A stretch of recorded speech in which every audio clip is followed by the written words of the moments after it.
Good afternoon. I'm Dr. Rosalind. Thank you very much. Firstly, I would like to thank all the existing parents, Eliza, Sharon, Rachel, Veron, Elaine. So we're going to actually talk about intelligence, nurturing intelligence. We'll watch a video. Now, this video, when you watch the video, I don't want you just to look at the content. More important than the content, I want you are stepping into the shoes of your children. These are the videos, these are the lessons that we actually make your children go through. And it's not easy. Look at Nathaniel, he's only primary 2. But this video is actually old enough for, actually meant for those who are in their primary 6 and above, and sometimes secondary, all right? So what I like to suggest is, before we look at the video, I want you to think about the word intelligence. I'll give you maybe a minute or so. Can anybody tell me, what do you think intelligence is all about? Anybody would like to venture an answer? What do you think? What is intelligence? Either a mother or a child? We'll start with Natalie. Natalie, any idea what intelligence is all about? You want to venture an answer? I think intelligence is like an ability or skill that you have. Very good. She just summarized it. It's an ability or skill that you have. Sharon Chan, you've got 2 beautiful kids. What do you think, what would you say is intelligence? Intelligence is about your best ability in every sense. It can be a soft skill, it can be your hard skills. So yes, if you're good at anything can be.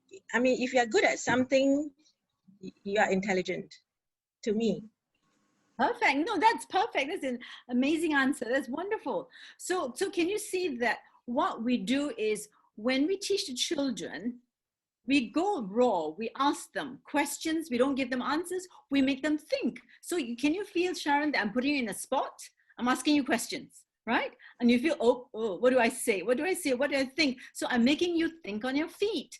And that's what your children do with phone. You understand? So it's not like a regular primary school where the teacher will be chatting and then giving homework, assessment, multiple choice. No, we don't do that.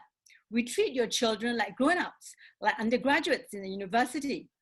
I've got PhD, Miss Hazel's got a master's degree. So we don't teach the kids like as if they're little ones. We don't spoon feed them. We ask them questions. You see, so they say, oh, okay. And they have to say something. So as you watch this video, you will notice that Natalie has given a very interesting introduction and you have elaborated, Sharon, on what intelligence is all about. It's a specific set of skills, an ability to do something well. It can be anything: soft skills, hard skills, engineering, ability to speak, ability to sing. So let's look at the video I have chosen. It's by a professor, and his name is Howard Gardner. Okay, and as Sharon has said, there are 8 intelligences. So the question is, are you a jack of all trades or master of one? Okay, so as you watch, I want you to think about the type of skills that your child needs to have to actually submit the assignments. Okay, so webmaster, can you turn it on, and we'll watch this for 8 minutes. Thank you.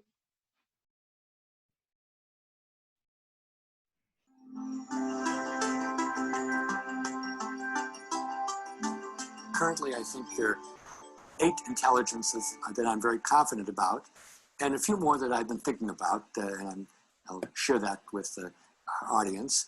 The first 2 intelligences are the ones which IQ tests and other kind of standardized tests valorize. And as long as we know there are only 2 out of 8, it's perfectly fine to look at them. Linguistic intelligence is how well you're able to use language. It's a kind of skill that poets have, other kinds of writers. Journalists tend to have linguistic intelligence. There are two other intelligences which I'm interested in. One of them is called the teaching or pedagogical intelligence, the intelligence which allows us to be able to teach successfully to other people. Now, you could have two people who have exactly the same expertise and knowledge in the field, but one is a very good teacher and the other isn't. That probably doesn't surprise individuals so much, but what got me fascinated was as young as 2 or 3, kids already know how to teach. Now, what does that mean? You show a child how to do something, let's say a 3 or 4-year-old, and then you ask the child to explain it to an older person or to a younger person. And even the 3 or 4-year-old will explain it very differently to a young person. Will go through details and point things and speak slowly. To an older person, they'll be much more elliptical and say, well, you do this and that, and then you can figure it out. So that shows as young as 3, let's say, we already have a teaching intelligence. The other one is one which I think is going to be difficult to prove to a skeptic, but I call it existential intelligence. And the existential intelligence is the intelligence of big questions, philosophical questions, artistic questions. What does it mean to love? Why do we die? What's going to be in the future? You know, my pet bird might have more musical intelligence. The rats scurrying around the floor might have more spatial intelligence, but no other animals have existential intelligence. Part of the human condition is to think about questions of existence. And I like to say every 5-year-old has existential intelligence because 5-year-olds are always asking why this, why that.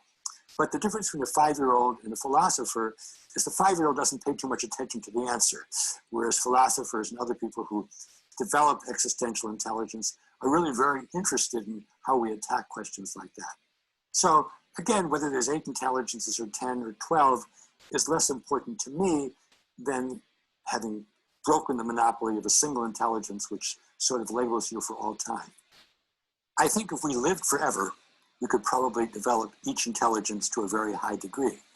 But life's very short. And if you devote too much attention to one intelligence, you're not going to have much time to work on other kinds of intelligences. And so the big question is, should you play to strength or should you bolster weakness? And that's a value judgment. Scientists cannot give you an answer to that. If, for example, you want to be a jack of all trades and be very well-rounded, then probably you're going to want to nurture the intelligences which aren't that strong. If, on the other hand, you're dead set on really coming to the top of some particular heap, then you're probably going to find the intelligences that you're strongest at and really push those. And, you know, if a parent came to me and said, well, should we supplement or should we accentuate? I would say, well, tell me what you'd like your child to do, or better, let the child tell you what he or she wants to do, rather than saying, well, science says you should do one or the other. I think it's a question of values, not of science. And he's talking about something very complex.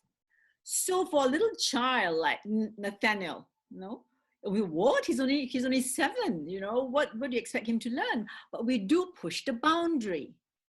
For us at EnglishiExcel International, we have this teaching philosophy. We are not afraid of teaching complex things to little ones, as little as primary 1. As long as they have language facility, we will expand their vocabulary.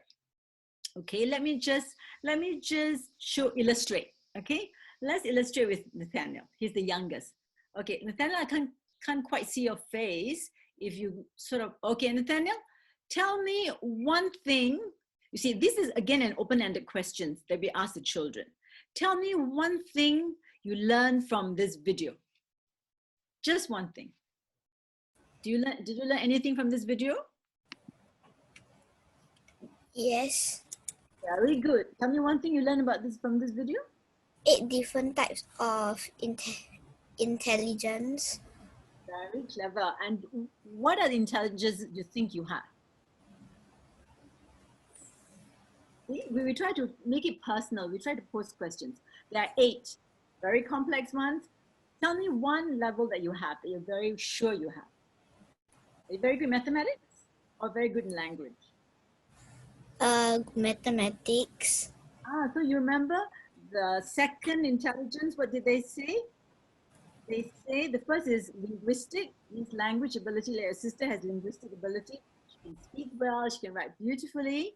And if you're very good in your math, you have logical, mathematical intelligence. Is that right? Is that Yes. right? Very good. So can you see that it's not difficult to make your child, but we take them through step by step. We unpack. So we are trying to unpack, we're trying to give proper words to actually identify a particular concept. So this is the level of difficulty. Nathaniel, can you read the question? Can you read the question? Number 1. What are the first 2 types of intelligence? And your answer, is your answer right or wrong? Wrong. Because you got confused, right? Can you see? So what happens is when your child makes a mistake, we don't like to say wrong, incorrect, slap on the wrist, whatever. That's very negative. Straight away, we explain to them. So can you read the correct answer, Nathaniel? They are linguistic intelligence and logical mathematical intelligence. Very good. So that's good. Then let's look at question number, maybe number 6. Okay, look at question number 6, see whether, you see, Nathaniel is very clever. Okay, answer the read the question again. How is intrapersonal intelligence different than interpersonal intelligence? Okay, answer. What's your answer? Interpersonal intelligence is how you understand other people, how you lead them, how you work with them, how you cooperate with them, while intrapersonal intelligence is understanding yourself. Excellent. You see, he's only primary 2. He writes beautifully, no spelling mistakes, no grammar mistakes. Okay, so there's an example of an exemplary student. Okay, let's look at number 9. Number 9. This is a very big question again. Okay, can you read the question? Natalie? Existential intelligence. It is the ability to ask and answer deep questions about human existence. Excellent, except we want to expand a bit more. So can you read the expansion? It is the curiosity to ask and explore big philosophical issues about life and human existence. Right, okay, thank you. So what happens is, thank you, we'll finish with this think question. Let me summarize. Master, thank you. So what happens is in class, when we answer the question, we'll explain. Okay, we have used big words like philosophy, we've used big words like existentialism. We will explain and we give the children the chance to actually come across big words, difficult concepts. And along the way, you find that your children will learn naturally. You know, you don't memorize. I don't give your children 1,000 big words, sit down and memorize. No. Everything is contextual. Everything has a context. So we always use big words in the context of a video or a written text. So your child reads and it's in that context that we explain the word. And the child learns automatically.